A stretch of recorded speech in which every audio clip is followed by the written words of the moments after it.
Hey guys, and welcome to the very first official Milk House Minute. And boy, it has been way more than a minute since I've had a new podcast episode come out. So this episode's going to be a little bit longer than most of our Milk House Minutes. So we're going to cover quite a few things. We're going to talk first, what is a Milk House Minute? We're going to talk a little bit about a podcast update, just a little bit of a personal update as well. First of all, I want to say a huge thank you to all the lovely people who have sent Instagram messages and emails and told me how much you've enjoyed the Family Milk Cow podcast. Folks who have asked when are new episodes coming out. Please tell me there's more. Yes, there's more coming. And thank you so much for those messages. They were so lovely to receive. And just kind of a side note, if there is a creator who you really like, especially a smaller creator like myself, never hesitate to leave a positive comment or send a friendly message. They are always so appreciated. So yes, there are more episodes coming out. So maybe let's do a podcast update first. I think that's probably the most important thing to cover. So the plan was to have season 2 come out in April, the beginning of April. Obviously, we have passed that point, but season 2 of the podcast is going to be coming out here starting on May 2nd. Season 2 will be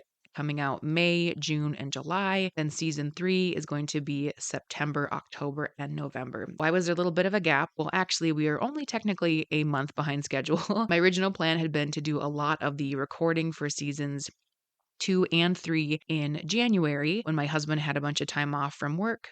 And then, of course, we were all super sick in January.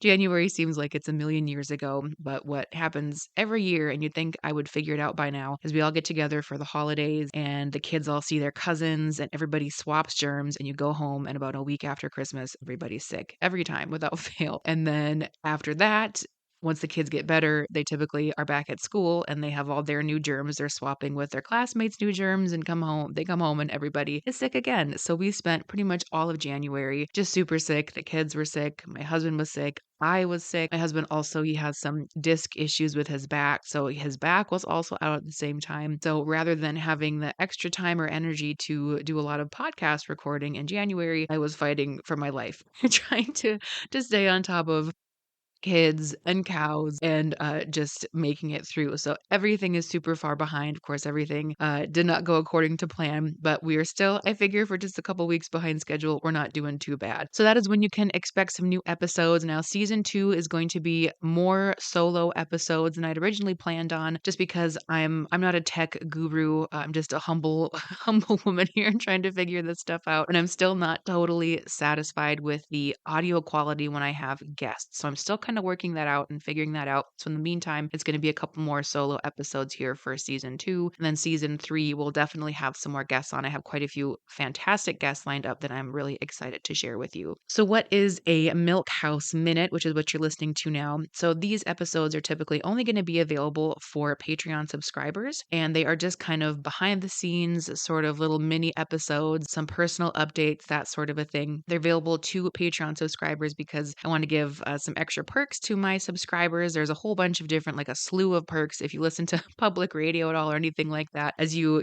contribute certain amounts of money, you get certain perks. And I've set up some really cool, I think, and fun perks for people who want to help contribute to the podcast, because I'm very sorry to say podcasts are not free to make. There are monthly hosting fees, there's equipment costs, there is, of course, my own time, and shockingly, even just a short episode like my episodes are, around 15-20 minutes, by the time I've recorded it, edited it, gotten, the promotional stuff all set up for it, it's around 2 hours for just a simple little 20-minute episode. So it's really important for me that I make this podcast be something that can be sustainable, even though it is really a labor of love and a passion project on my part. It's really helpful if the podcast is helpful for you and valuable for you to hop on as a Patreon subscriber or consider sponsoring an episode as well. I've got a whole media kit I can send you if you're interested in getting some advertising out of the deal as well. I think that covers what a Milk House Minute is, when you can expect new episodes. Lastly, just sort of a personal update here on the farm. We are in Minnesota, is where I am from. We had a blizzard like 2 weeks ago, which is absolutely insane. We had over a foot of snow, which is my fault. I will take the responsibility for it because I packed up and washed and put away all the kids' snow gear. So that's why we got a blizzard, because I did that. Mother Nature would not let me get away with being so bold as to try and pack up winter clothes early. It looks like we're gonna have good weather in the forecast here, so we're busy getting gardens situated. We've got seeds started, all that good stuff. Our oldest is gonna be wrapping up her first year of preschool here pretty soon, which is just unbelievable to me. On the cow front, so we have 2 milk cows right now. We have Juneberry and we have kind of our replacement heifer, Birdie. And so Birdie's coming up on a year in June, and Juneberry is gonna be 9 this year. So Birdie, of course, isn't bred. She would be bred sometime this summer is the goal. Juneberry, I do not know if she is bred or not, which is kind of negligent on my part. But last fall, we had her AI'd once and it didn't take. We had her AI'd again. I did use sexed semen. And rather than just kind of go with sort of, whatever A2 sexed semen that my AI guy tends to recommend. I did some kind of reading and looking in the Jersey herd book that we get from Select Sires, and I was looking for a couple of things. I was looking for teat length because we do hand milking at our little homestead. I was also looking for some grass-based genetics as well. I wanted to put that in there, so I bred her both times with sexed semen to a bull called Weld. So it didn't take the first time. The second time, I'm hoping it took, but honestly, I have not done a preg check on her, and I need to do a preg check or a milk sample test here. But honestly, once I hit a certain point in the winter, when it gets late enough, it's just too late for me to breed her. And I know, of course, that everyone says that you need to, that they need to be bred consistently. Otherwise, it's not good because they can overcondition, which my cows are always too fat, to be honest with you. My AI guys have always complained about my fat cows.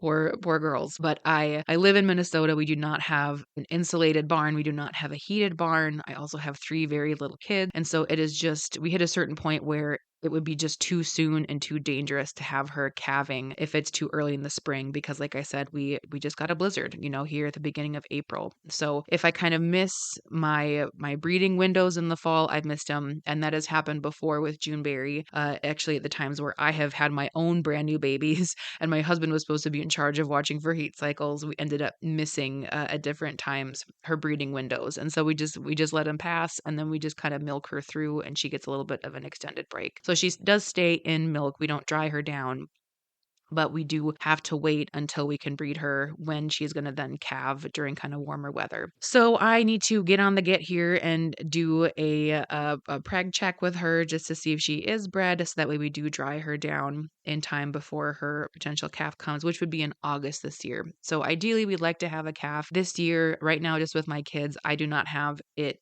in me to be milking 2 cows at once. So our goal was to have Juneberry calve this summer.